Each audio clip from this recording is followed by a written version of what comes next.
Good,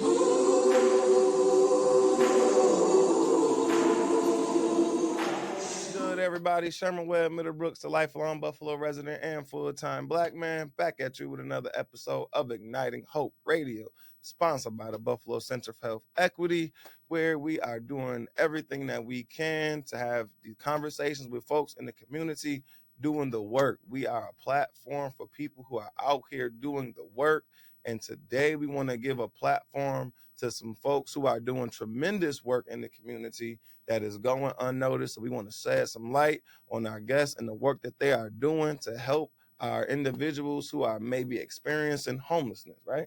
Okay. All right, so they have an event that is coming up on September 19th. It is the 17th annual event. So tell me about this event. What's the event name and how has it been going on for 17 years?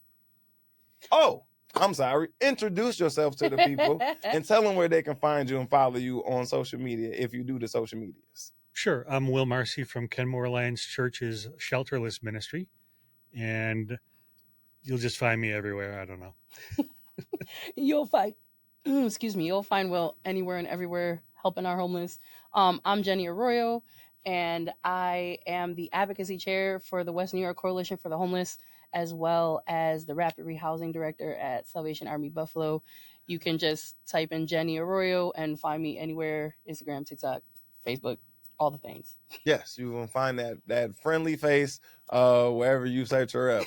So we appreciate y'all really utilizing our platform to kind of talk about this event. I think some of the work that I've been doing recently, shout out to my boy Scotty P, we do a monthly bingo night on the third Tuesday of the month at the City Mission. We serve the fellas dinner. Nice. And then we have we call it lit bingo. It's just an excuse for me to be loud and talk crazy with the fellas. And different agencies, organizations, and individuals usually donate gift cards. And so those are the prizes that we give out to the fellas. So in doing that work and having some family members who have experienced homelessness, and like I said, doing that work at the mission, going on about a year now, it kind of opened up my eyes to the different ways individuals become homeless, and also the different and unique needs that some of our brothers and sisters who are experiencing homelessness have,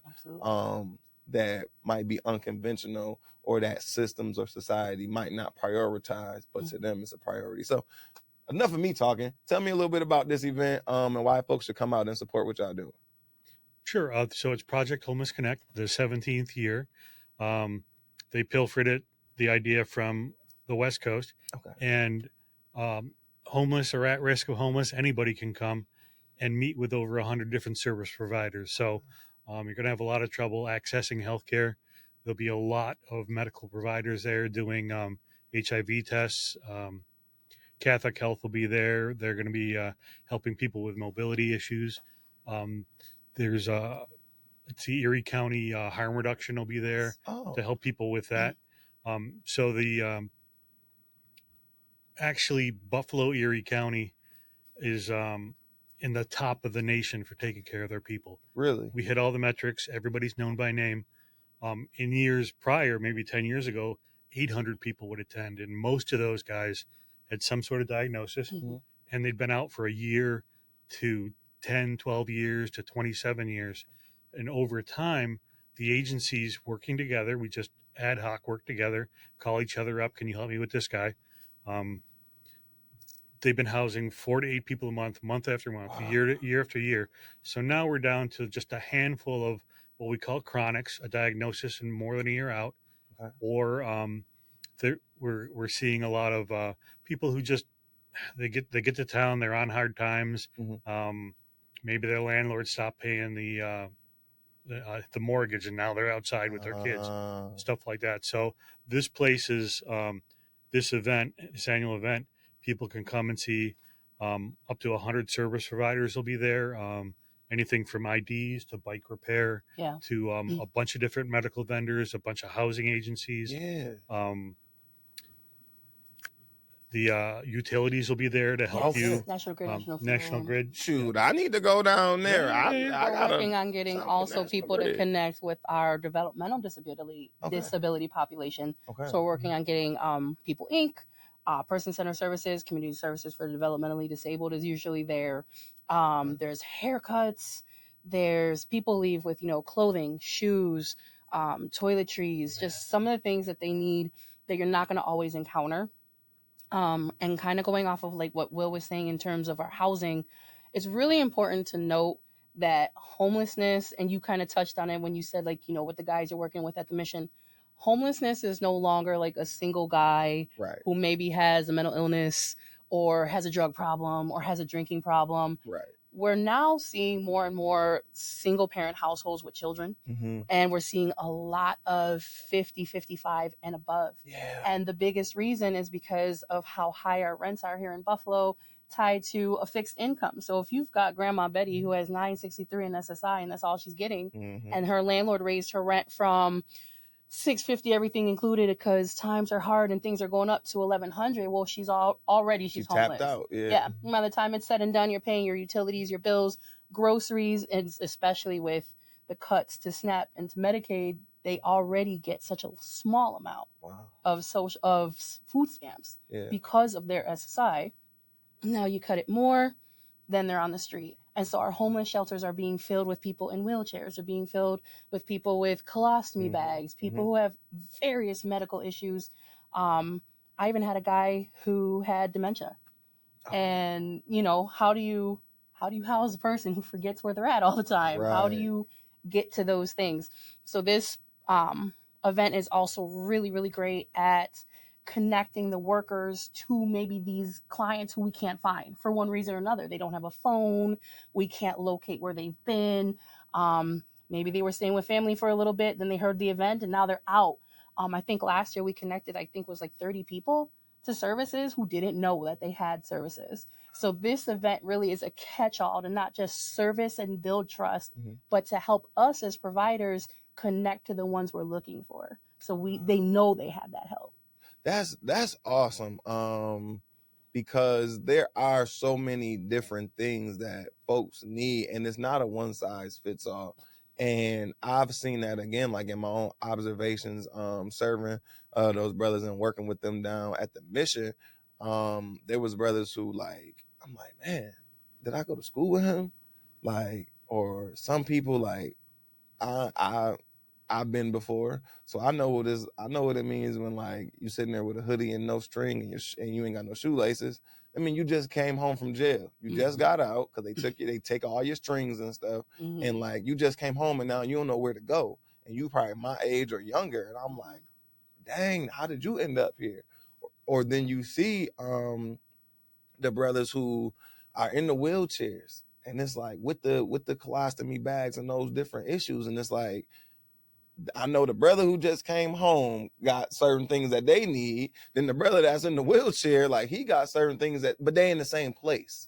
So how are both of their needs getting met? Because they may be different and unique. And so you said that they're going to be bike and wheelchair repair. Yep.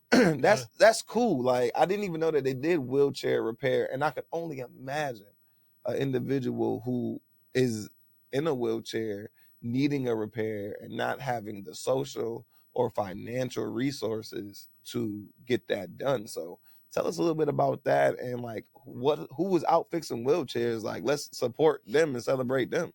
Sure. Go Bike usually comes every year. And a few years ago, I believe it was their first time at the event, somebody said, can you help me with my wheelchair? They're like, we have no idea what we're doing, but we'll try. And so they did that. And sometimes we'll if you take a pic of the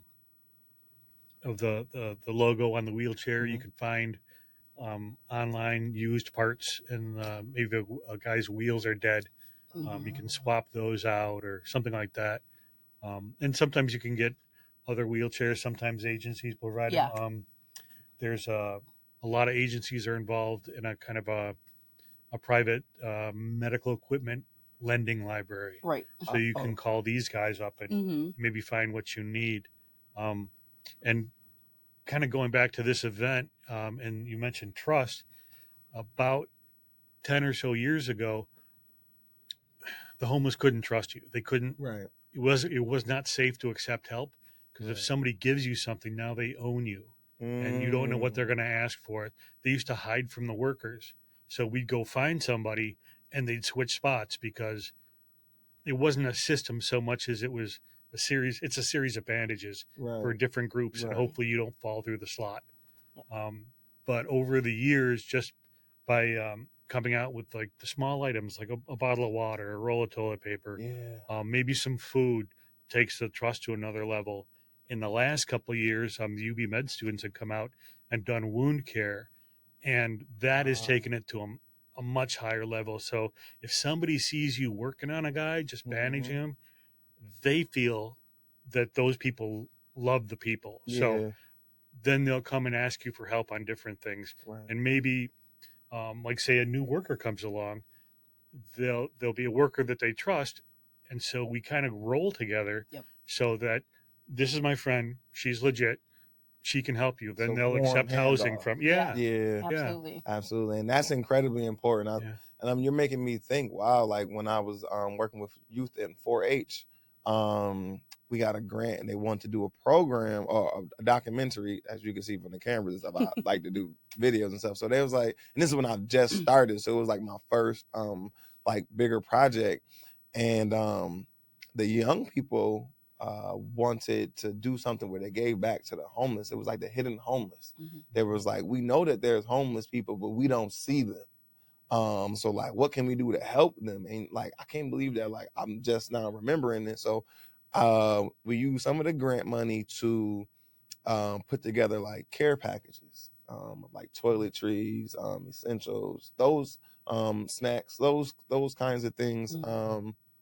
And we went out and we worked with, I want to give people their credit when it's due. I can't remember their names, but they were doing work in the community, some of the few trusted folks. And they brought us out there and they set up a few like interviews with some individuals who were willing to speak to us and talk with us.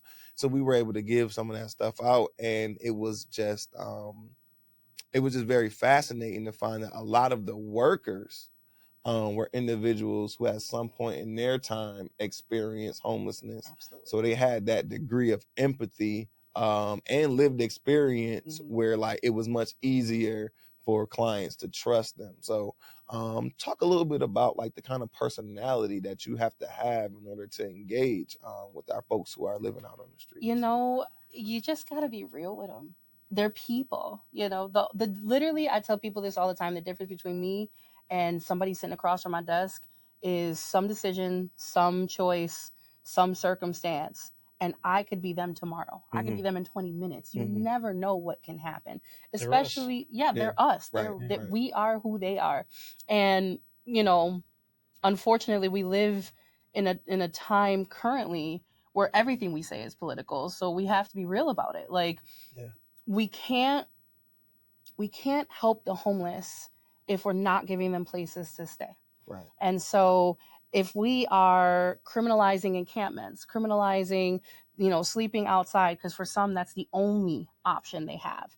And then we're also engaging in that NIMBYist mentality, that not in my backyard mentality, where we can't build a shelter somewhere because you don't want your kids around homeless people. Where do you think they're going to go? Right. We have to give them a place where they can call their own. Just like we have day programs for the disabled, just like we have senior citizen clubs, just like we have YMCAs and after school programs. Correct. If we had a drop-in center for the homeless where they knew they could go all the time, they wouldn't be at the library, they wouldn't be in your backyard, they wouldn't be at canal side, they wouldn't be sleeping in the parking spot that you wanted to take. They wouldn't be there if they had a place where they could relax, where they could play games, where they could watch TV, where they can take a shower, where they could wash their clothes, like some of the things, charge their phone. Like a lot of the stuff that we take for granted is the stuff that they experience on a very daily basis.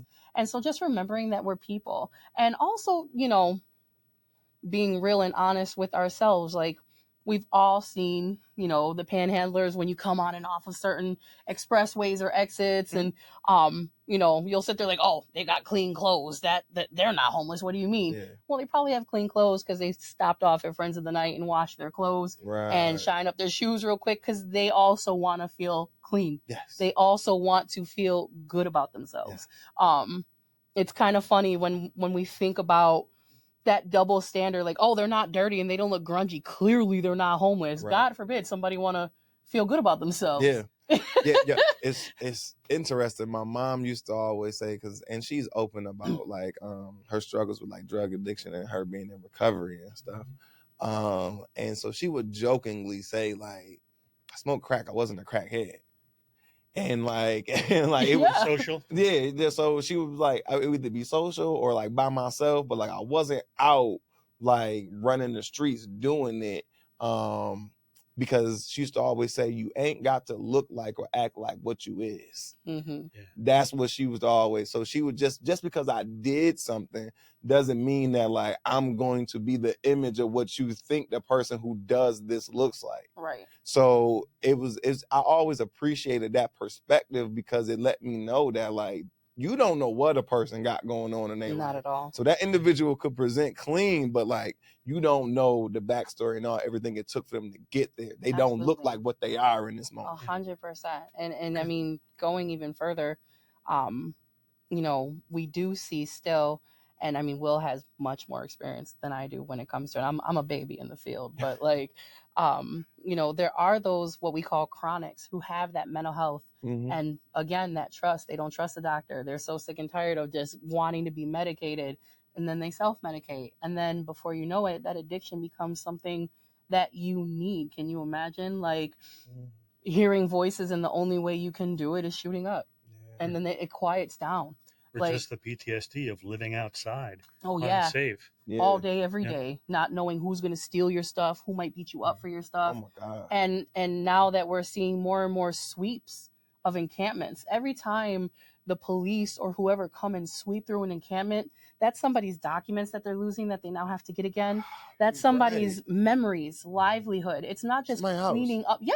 Right. It's not just cleaning up garbage. You're literally putting those people back at zero. And who is going to help them when they don't have the access to look presentable enough to be helped?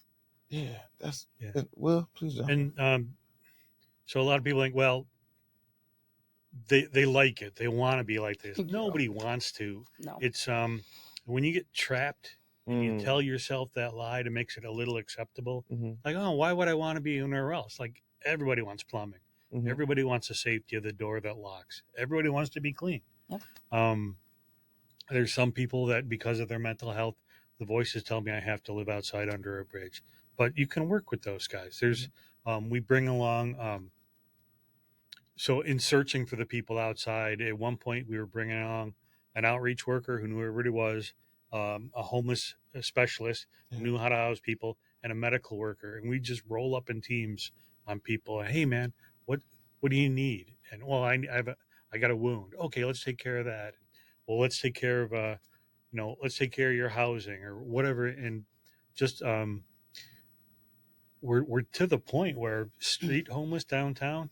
250 people. If we had a place for 200 people, we could solve street homelessness in a week. Wow. And that's interesting. And it doesn't have to be nice. Right. Yeah, it's just got to have shelter, plumbing, and be decent. And so I'm not sure if you know Felicia Cruz, but so 3 years, so I've worked, and she was on the podcast too.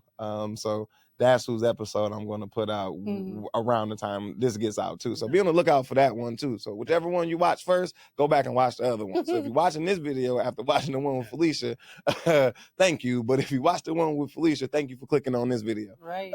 Felicia plug, the woman who stood up when nobody else would. Absolutely. And endured the grief of trying to save everybody and make it better for people. Yeah. I was there weekly helping out everyone, doing SPOA referrals, which are referrals for those with mental health to get access to housing, doing coordinated entry things so that way then we could get them on the list for housing, doing housing applications, doing welfare applications, helping this community and that's exactly how I'll say it, is this community. Mhm. These folks love on you in a way that you never been loved before, and that's because no one showed them that love back. Yeah. And it's, I'm gonna get all emotional. I get emotional all the time. You know, I took care of my grandparents both until they died, from the time I was like 12, 13 until God, I think my grandma died around age 20. Took care of them both to their dying breath. And so when I'm filling out a senior application for housing for this elderly person who has no family, no friends to speak of, can barely fill out the application because their hand is shaking and I have to fill it out for them, like, that's my honor. That's not my job. That's my honor. Yeah. Because my grandparents needed that help. And I come from a bilingual background on top of it. So my Spanish speaking grandparents who couldn't read an application, like, I don't do this because I want people to pat me on the back and be like, oh, Jen, you did a great job. I do this because my Spanish speaking grandparents needed somebody like me to do it. It's in you, not on you. And our people, our homeless population, those of our brothers and sisters suffering with whatever it is, they need people like us to remind people that it's cool if you don't want them in their backyard, right? But it also really sucks that you don't want to give them a place, period. Yes. Two things. Well, a few things I want to talk about. So you brought up this term, and I want to circle back to it for our audience, people who may not know what the term NIMBY means. So not in my backyard is an acronym, but like, can you guys talk a little bit about, you said NIMBYism. So what's this idea and concept of NIMBYism, and how and why is it problematic for our community? So the idea of not in my backyard is essentially something that may be, I'll say it's something that may be unappealing, that you feel might ruin the community that you're in. Okay. And I'll bring up a very good example. Recently, Family Promise was trying to open up a brand new family shelter in the east side of Buffalo. Okay. And the community came together and they said, no, we don't feel comfortable with this. We don't want this here. And it got shut down and no shelter was built there. And they tried to explain in community meetings to make it palatable to the people, these are families from this neighborhood, right? Families, and they're going to be here, and it's not long-term housing, and the people still didn't want it, right? Or, it's going to bring this to my neighborhood. It's in your neighborhood already, right? Right. The biggest concerns are usually like drug use, alcohol use. Those maybe with severe mental illness, who maybe talking to themselves or just don't appear right. I'll say. And a lot of the complaints were, well, my kids play here, my kids work here. Well, I mean, if we're looking at the east side and we're looking at housing stock, I can tell you that there's more abandoned buildings and vacant lots than anything in the world. So why wouldn't we want to open our community to that? But in that same breath, because it shouldn't always be on the Black community to solve these type of community issues, why could we not open something like this off of Hurdle in North Buffalo? Why couldn't we open a shelter in the west side? Because all of these communities feel the exact same way. We don't want bums. We don't want drug addicts. We don't want enter whatever negative expletive here in our area so our kids will see it and blah, blah, blah, blah, blah. However, they always say whatever's in the dark comes to the light. You really think this is going to stay under the rug forever? You really think homelessness is just going to disappear? Especially with the rents, especially with the things, like we have so many out of city landlords, so many landlords who come from other countries, don't speak the language, just trying to drain, cut corners to make money on the housing instead of really fixing it. We also have an epidemic of landlords who, I'm going to put all this money into this unit and I'm going to charge $1,500. Well, if that was your apartment or in your house and you needed to make those repairs anyway, let's be real, you'd be eating the cost. But because you're renting it, you're going to place that cost onto the person renting it. So that way then you can make your money back and then some. Well, yes, I mean, it's your job, so you gotta take home your wage out of it. You got to pay your note. Then you've got damages happening to your property. So I get that, and so there's that. But all these services you talked about, the applications and whatnot, that's all happening at Project Homeless Connect. Yes, which is happening when again? The 19th. The 10 19th o'clock was at before doors open at 10, and free lunch. Yes. And free lunch, haircuts, all kind of services. So the people, and like, it's incredibly hard to get medical care if you're outside. Maybe you go to a clinic and you come in and you've got open wounds. They're like, oh my God, you got to go to the hospital. Well, the hospital doesn't want to see you because it's a chronic condition. It's not an emergency. You're bleeding, yeah, but, or maybe you sleep in the parking lot of the clinic to get to your appointment the next morning, and the maintenance guy comes out and says, we don't want your kind here, and kicks you out.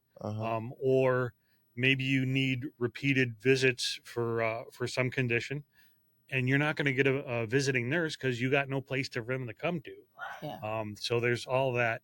But and like we say, the people are us.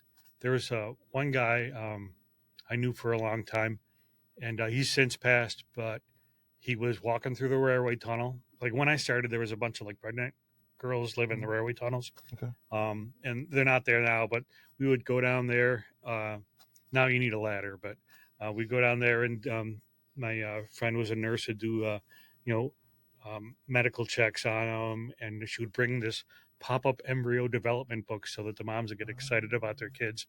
So anyway, this guy Dave, since passed, he was going through the tunnel one night, and the people begged us not to go there because it was unsafe. And he found a girl getting beaten by another girl, put a stop to the fight, picked her up, and carried her a mile to the fire department.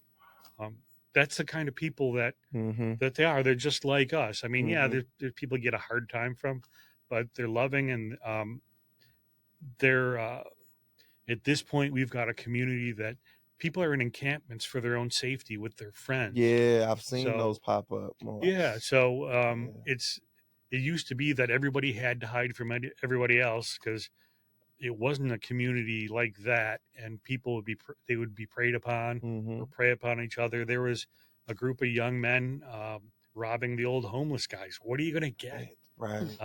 Cigarette butts. What are you going to get? Yeah. No, go ahead. But what we have now is like the homeless in this area, because we've done so much trust building after all these years, that the people will accept help. They're looking for help. They want a way out of what they got, and they care about each other. And when we showed up, they would train us. They're like, well, it sounds like you know what you're doing. There's a guy over here. He needs help. Yeah. Or like, don't come here because it's unsafe. Make an appointment to meet us at the library. Or just don't come down here. The way they look out for our safety as workers, I can 100% speak to that, is crazy. The way that my guys look out for me, insane. My guys wouldn't let anything happen to me. They just wouldn't. And that's good to hear, because again, in doing the small bit of work that I've been doing, I've kind of gotten that sense from like our small bingo community, because it's like the same guys who show up all the time. And like some of the workers that tell us like those guys never talk to each other except for bingo night, which is like cool, because like you got people who would never interact now interacting, and like that's how you build community. And so I'm curious though, because I've done a little bit of traveling, not a lot. And when I would travel, I would just notice, especially like in larger cities, like the homeless population was a lot more visible, present in affluent areas. I just remember, especially being in Times Square, being in Manhattan, being downtown San Francisco, just seeing, even though Memphis isn't like a bigger, but those are like the three cities out of some of the places where I've traveled where it was the most pronounced. And I remember thinking when I got back home, like kind of having a sense of like, well, my city doesn't have a homeless problem like that. Like I don't see this in my city. So like we're better than that.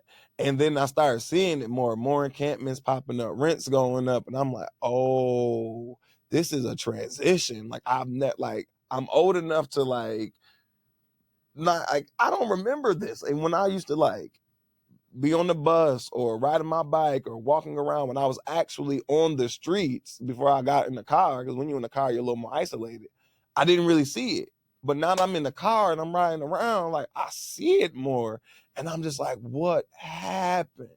And so in those other cities, I think they have a lot of anti-homeless infrastructure. the way some of the benches are made in parks and public spaces. You can't sit down, you can't be comfortable. I even seen it was the craziest thing in the world to me when I was in downtown San Francisco, like in front of like a lot of their stores after like 5-6 o'clock when things shut down. Like they had like what looked like spike strips that the police will roll out to like stop a car to blow the tires.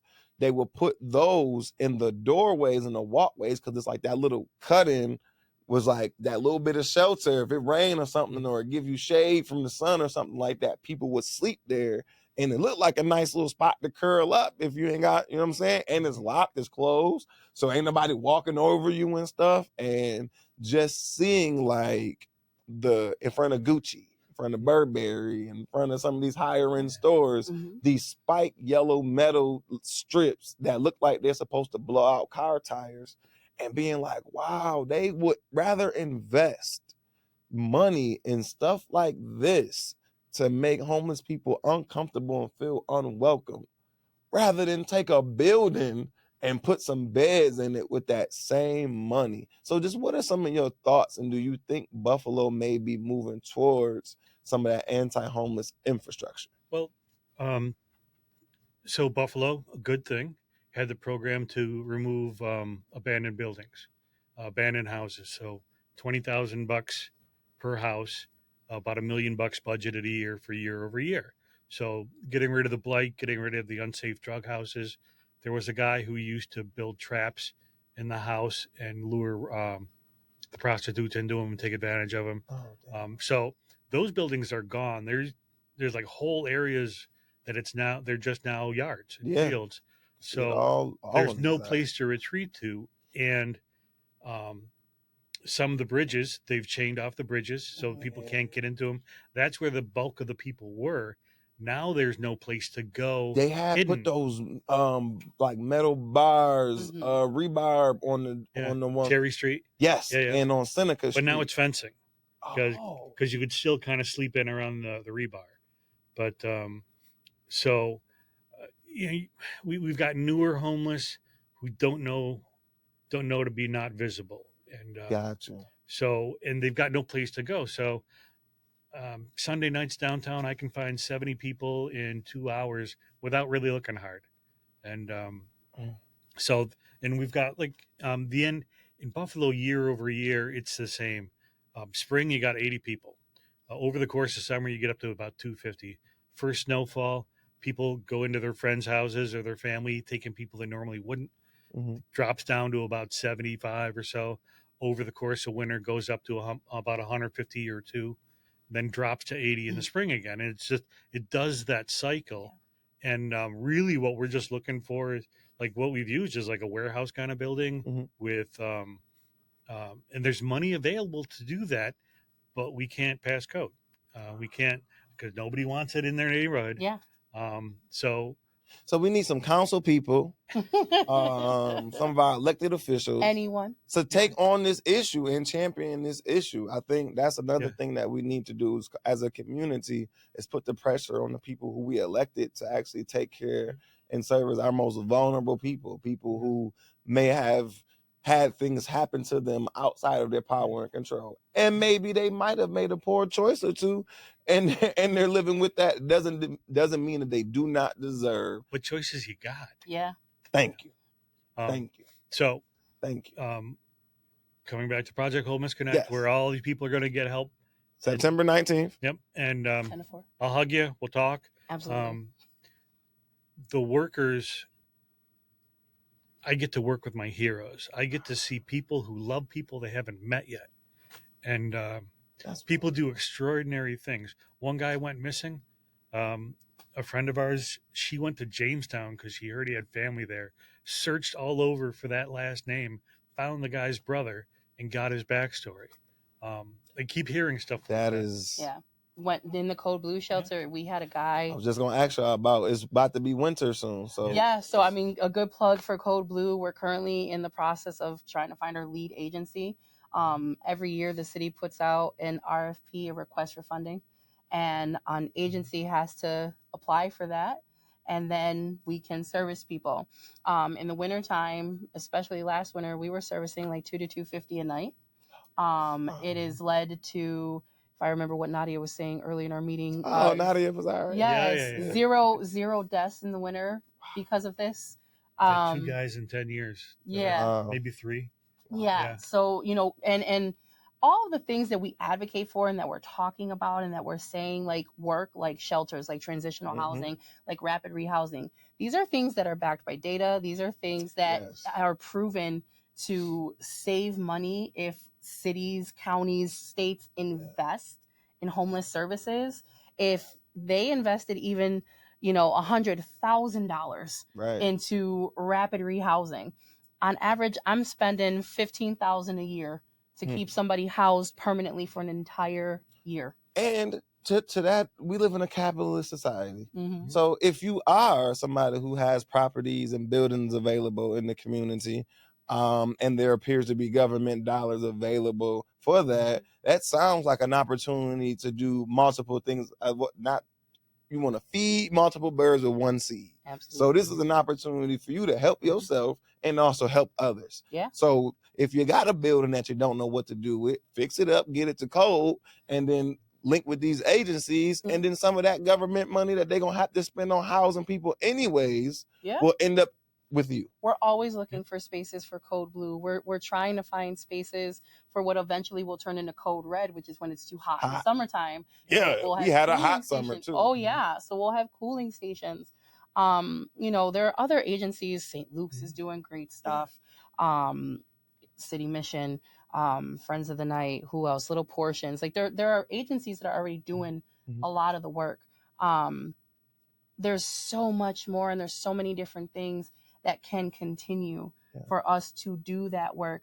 And, going back just a smidgen when we were talking about like the options that people have, you also have to think, while we're seeing a little bit more of like the criminalization of homelessness already on the books in Buffalo, there are laws that make it criminal to be homeless.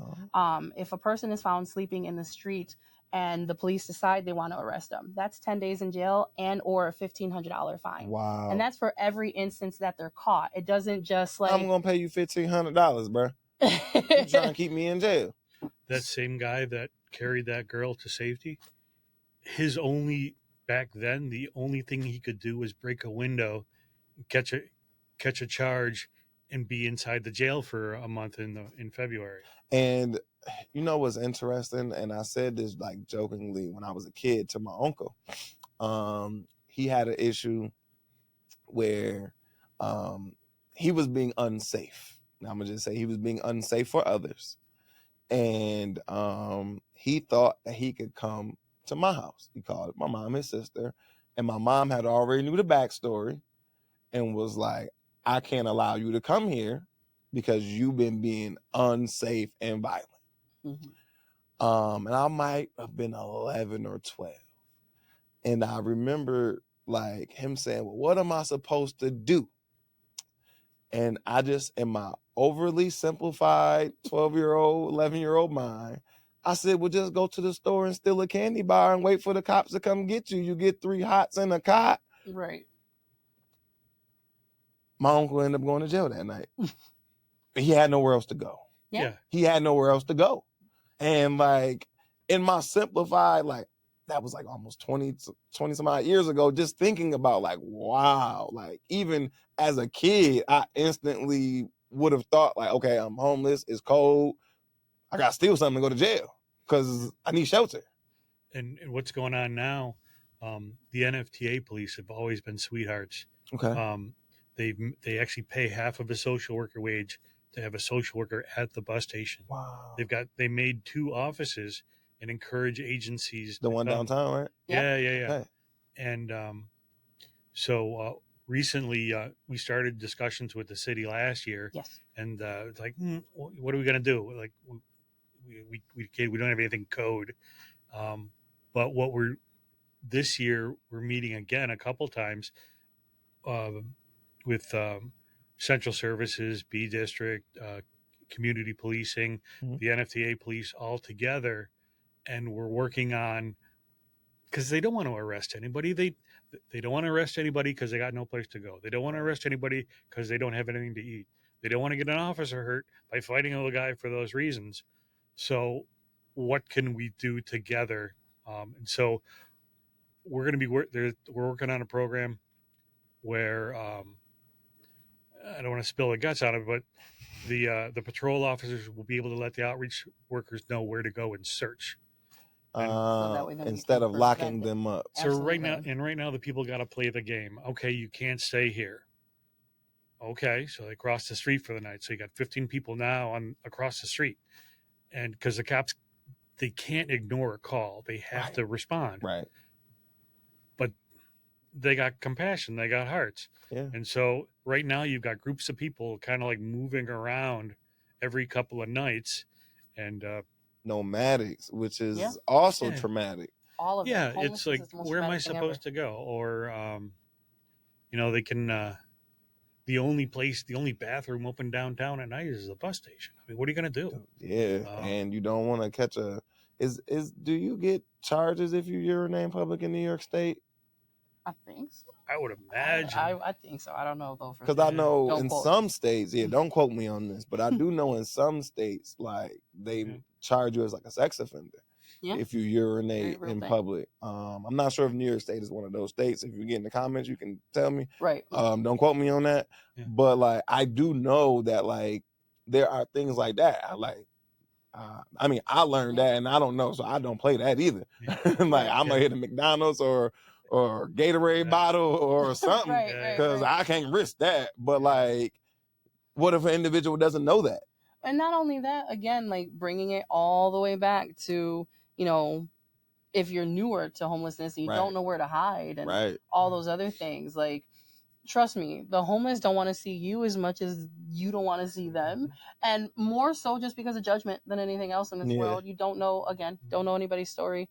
And that's why, like, Project Homeless Connect is such an amazing event because then... And where's it going to be at again? The Buffalo Convention Center. I don't think we said that. I think you said it maybe once. You said it? Said it yeah, so it's at the Buffalo Convention Center. Downtown. September 19th from 10 to 4. The city's fronting the rent for that. Yes. Ooh. Every year. Yep. We've got a lot of new partners this year. The Buffalo Bills are now partnering with us, which is great. Go Shout Bills. out to the Buffalo Bills.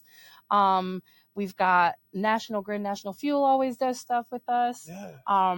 Mighty Fine Cuts, my man Ken Cologne, he's always... Oh my God. Ken is always helping. Yeah. Ken is always cutting hair. Yeah. A lot of really great agencies, Gerard Place, Matt Urban, Buffalo Urban League, Salvation Army will be there. There's Best Self will be there. Horizon will be there. Spectrum will be there. Wow. It really is an opportunity for everybody to be serviced, to see people. I thought there was a story last year where like somebody didn't know that their brother had been back in town and he or she was homeless as well. And they like reconnected. It was like a reconnection of a family thing. Like miracles happen at Project Homeless Connect in so many beautiful and amazing ways.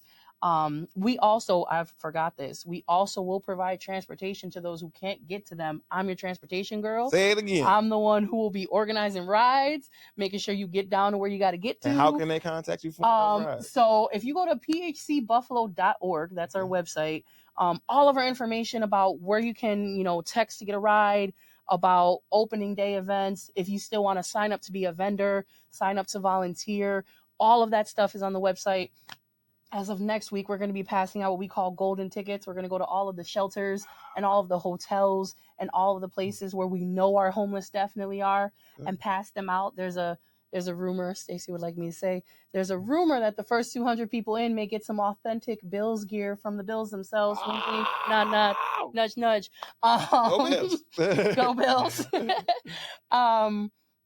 And, the other part of it too, because we didn't talk a lot about it, we see so much of the adult homelessness, but we got to remember that there's kids involved too. Absolutely. Which is why we're trying teenagers. to make this event such a family-friendly event. Because when you're a kid, you just know that you're at the hotel or then you're at this shelter or that shelter. And the trauma that goes into, having to miss school because you don't have a spot, and then having to wait for McKinney-Vento to pick up and all those things.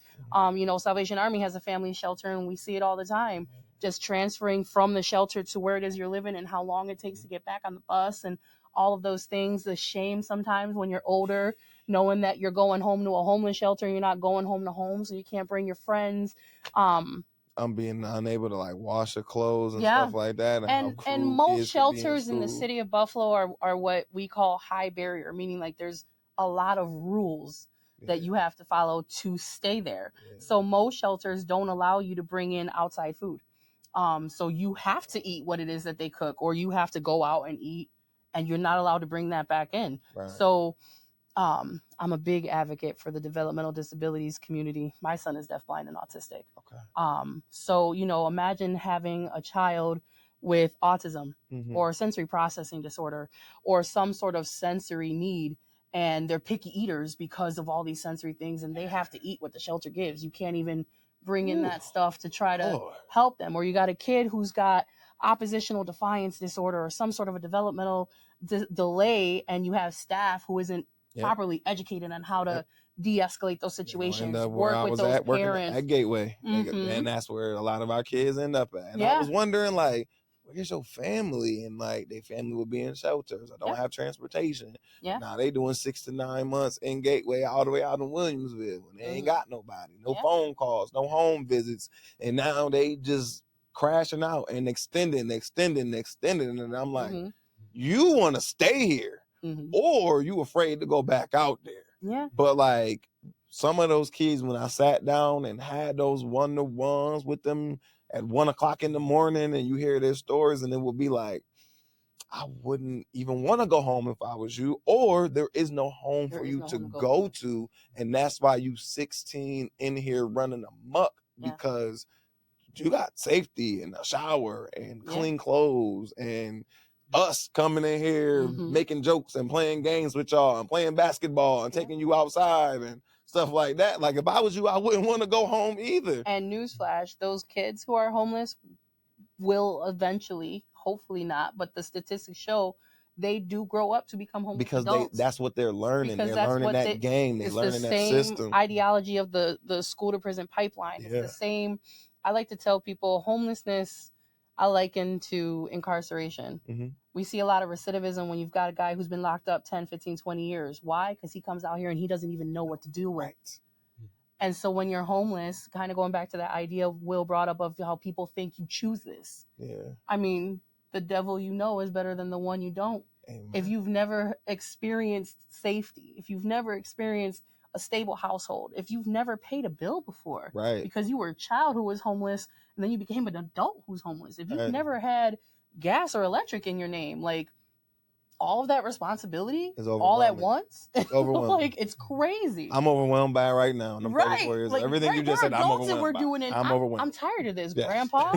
This is just a short amount of talk, and there's more. Yeah. Oh yeah. I can only imagine. So again, September 19th, Buffalo Convention Center, 10 to 4. 10 to 4. Yes. Transportation is available. And also, if you're still out and about and you still got some more energy, the Buffalo Center for Health Equity, we're having a community day, September 19th, from 5 to 8. I'll be there. At Martin Luther King Park. I'll be there. So, boom. Absolutely. So we looking forward to having folks. It's a whole day. It's a Friday. It's a great Friday. It's gonna be a beautiful day. I ain't checked the weather, but we're hoping I'm just claiming it. Day.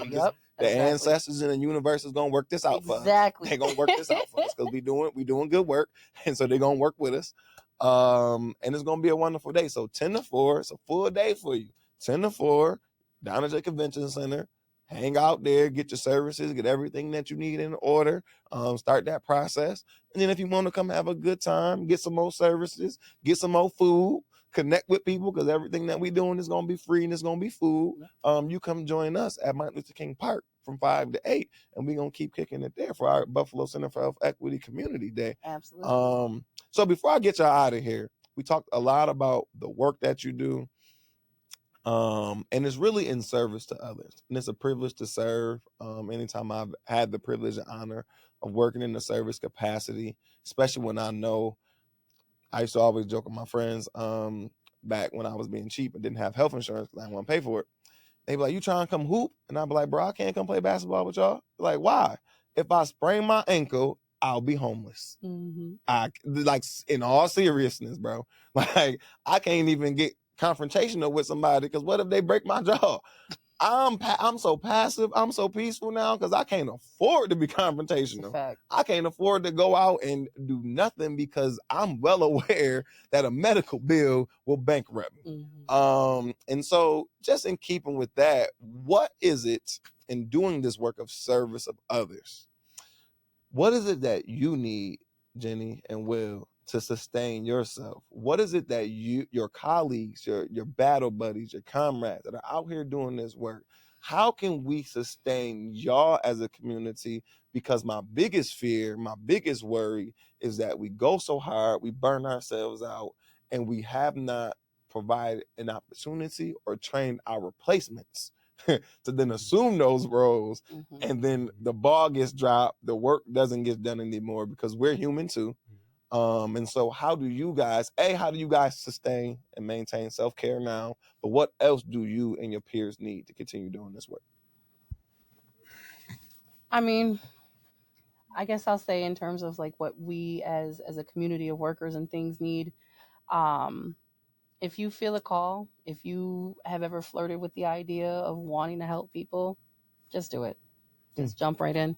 Just do it. There's always going to be somebody willing to help you. There's always going to be somebody who wants to show you the ropes. There's someone who's going to believe that knowledge is power and who's going to train you and help you do those things. Will has been one of my greatest teachers. Felicia has been one of my greatest teachers. Nadia has been one of my greatest teachers. Yes. You know, aside from life being one of my greatest teachers. Amen. They've really been the ones to kind of hear my frustrations and my wanting to put on my red cape and fly out and save the world. To remember to breathe, to remember to care for myself.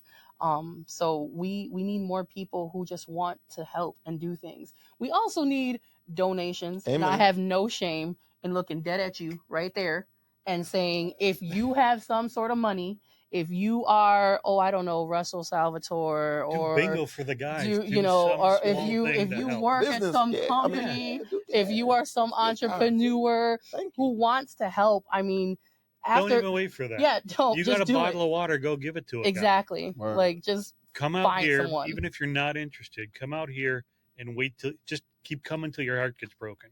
Yeah, I've had like 9. Say that again. Come until your heart gets broken.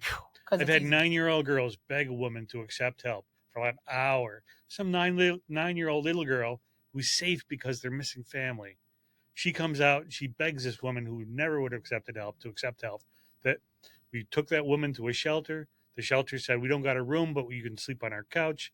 And she takes the little girl by the hand and says, come on, you can see where I'm going to sleep tonight. Yeah. The heart is what we need more than anything. Or we used to do a little meal, and the guys would just stand in the doorway of the kitchen and just watch ladies cook because they're missing family. Yeah, make you feel like you're back at home. So, and frankly, for me, people are living outside and I'm not having it. So, self-care, we're all terrible at it. Yes. And our families are kind of generally accepting by this point, and you're going to burn out over and over again. And just, you got to check yourself, you got to watch yourself to make sure that you're not someone, you haven't slipped into someone that when somebody's coming for aid, you don't give them grief. Yeah.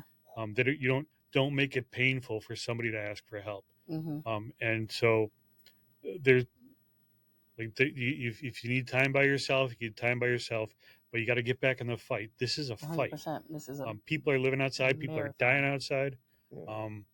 We check to know where everybody is in case there's a weather event, so that nobody has to die out here. Sometimes we're just keeping you alive, keeping your hopes up until you can get housed. You wind up on the list, and then an agency picks you up and you get housed. So at this point in our community, the people feel loved. We show up, everybody calms down, nobody fights. And people just ask us, could you come out and stand with us so that we can do our work with the people and so that it can happen? Yeah. they just want me to hang out. Like, well, go. Your Yeah, presence, that's your it. presence, yeah, your Yeah. Really and presence truly, is a because gift. Because it's that like community is those so people important. love us. Yeah. We know, and it makes everything okay Yeah. for a minute. Now I feel you, because it's certain, like, I, I when we have family gatherings, I have folks call, "Are you and your mom coming?" And I be like, "I don't think we're gonna make this one." But well, I ain't going. Then be like, "Wait, you can still go. It's gonna be my mom ain't gonna." Nah, you and your mom, y'all funny, y'all the party. Like, but it's like, if you see a certain person, I'm safe. If I see a certain person, I'm gonna have a good time. Right. You know what I'm saying? It's those things. Once I see you, you don't even gotta say nothing, do nothing. The fact that I see you, your aura, your energy, your light that shines through you, I'm good. Yeah. I'm good. And at its base, I mean, again, going off of what Will said, at its base, if you want to help, just be nice. If somebody asks you for money, don't tell them to F off. Don't curse at them. Just be like, nah, I ain't got it today. Sorry, man. And keep it pushing. That little bit of kindness goes a long way. And then, on the macro level, after Project Homeless Connect, we're not done. Code Blue is coming up. Code Blue kicks off November 15th. Okay. And, we are still in need of cots, of laundry facilities, of showering things, hygiene products, all of those things to keep our people safe and warm. Some dignity. And with dignity during the wintertime, and we have great community partners. National Fuel's been helping us forever. The bills are new this year for our Cold Blue Collaborative. Colvin Cleaners is always giving jackets to our people. So Project Homeless Connect is just an event, but it's held by the Western New York Coalition for the Homeless. Jinx. So that's 100 agencies working together, and private people working together year round. And this is just one thing that they do. It's like our kickoff event. It's huge. It's expensive. Like a couple hundred people going to be there at least. And then we move on to the next thing. And then we move on to the next thing. And then we move on to the next thing. So that, if I see a guy out there and I don't do nothing about it, that any homeless person is like my moral failure. And when somebody dies outside, we all take it personal. All of us. We failed. Yeah. So 100%. That's that. When I work with young people as a social worker, and when just things wouldn't go their way, or life happens, or maybe I was trying to push them along to a place where I wanted them to be, and they wasn't ready to be in that place. And things don't go the way we planned, I would be like, but I'm so good at this. But I'm the best social worker there is. Ain't nobody helping these kids. I'm helping these kids. Why I couldn't help them? I promise and I'm you. sad and I'm depressed because it didn't work out. And it took experience and maturity for me to be like, you rushed that process. You thought you were the greatest. You thought you was the GOAT, and you tried to rush this process. You were the step in their life. Yeah. And like everybody gets the assist, but not everybody gets the goal. There we go. And that moment of kindness, and what you can do one time, that moment of kindness. Switch to the other game. Then it, you don't know what that's going to do to a person, and maybe they'll accept help later on down the road. Yeah. Switch to me. Or who's ever talking. There you go, nephew. Yeah. We apologize for those technical difficulties back there. I got my nephew working the switcher for the first time. We exhausted one of our batteries with this great conversation that we're having. So I think that's a great segue for me to ask y'all, is there anything else left that y'all want to share that we didn't get a chance to talk about that you briefly want to talk about? And where can they find y'all at, again, on social media? I think in terms of Project Homeless Connect and Cold Blue, we've covered everything. But, you can go to all of the websites. I believe our website is wnyhomeless.org for our coalition websites. Project Homeless Connect, phcbuffalo.org. There's an Instagram, there's a Facebook. The Homeless Alliance of Western New York, that is who governs our COC, our continuum of care. They are the ones who fight HUD for our dollars and who help us continue in our advocacy. Honey, I want to say that's Hawny, HAWNY.org, but I could be wrong. Please don't quote me. I should know it, but just Google it. Homeless Alliance of Western New York. A lot going on. Yeah, there's tons of WNY Homeless Alliance. Okay, WNY Homeless Alliance. Either way, you can still Google us and find us that way. Come to our events. Come to our meetings. Yeah. We have meetings every second Wednesday for Coalition. Is it second or third? I think it's second Wednesday is our our general meeting. So anyone can come. That's down at Neighborhood Legal Services. And we talk with all of our committees. It's not just advocacy and Project Homeless Connect and Code Blue. We have an LGBTQ committee. We have an education committee. We have an outreach committee. They're the ones who are on the ground, like Will, and they're meeting these people. So there's tons of ways to get involved, stay up with all of the things that we're doing to try to advocate and fight for what's happening, again, especially in this climate where, you know, the proposed budget was to cut almost 50% of homeless services. It would have completely gutted all of the good work that we're doing. But now we're facing other things that are coming up, and we've got an active lawsuit happening at the national level now because of some stuff that the Housing and Urban Development kind of switched up last minute that directly affects affordable housing builds right here in Western New York. $6 million. Seven. Actually, Seven. they promised $7 million and then they revoked it, and then they wrote a brand new grant and said, oh, you can only have this money if you agree to the following things. And it's very much against all of our data-driven practice. It's very much against all of the things that we know work. It's against harm reduction. It's against, you know, a person's ability to identify as who they are and claim their truth, against immigrants who deserve housing, no matter how you feel about that. Rights are rights are rights. Housing and being able to live is a human right. There should be no debate about that. There should be nothing political about that. Human rights, human life, that is it, period. So, you know, love your neighbor. Find us on all the socials that I just gave. Anything you want to add, Will? Yeah, if it's happening to you, make yourself known to the workers. Ooh. There are people, you won't see it, but there are people that are talking about you personally, constantly. How can we help you, this particular guy? So I saw a guy today. I'm going to go talk to a guy about, I'll talk to other people about him. I go, hey, I saw this guy. Who's taking care of him? And then we get the chance to advocate for you.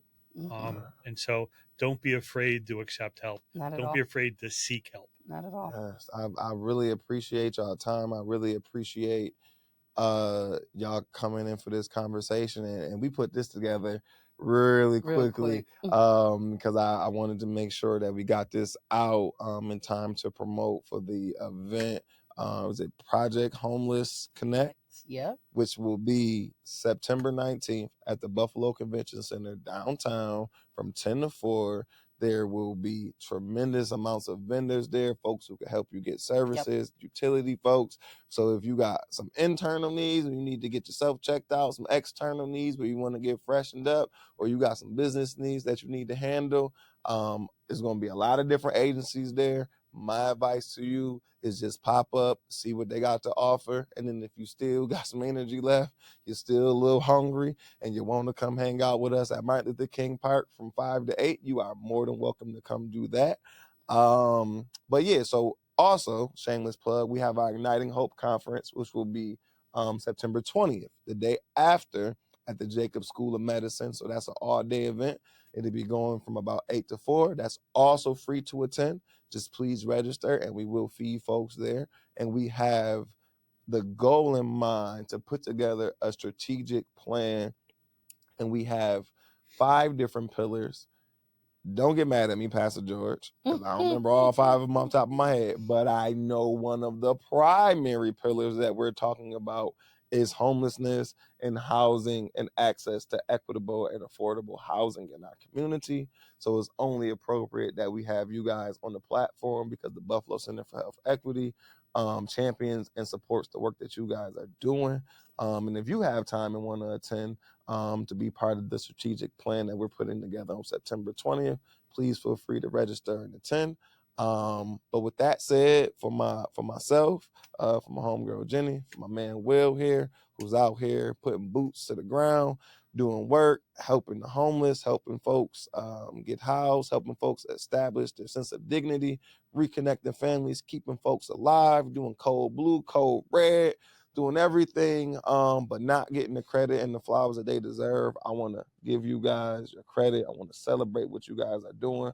I want to promote what you guys are doing, champion the work. and encourage people to get out there and support y'all. So, in the words of my hero, the honorable late great Jerry Springer, I want you all to take care of yourselves and each other. Peace. Love that. Thank you.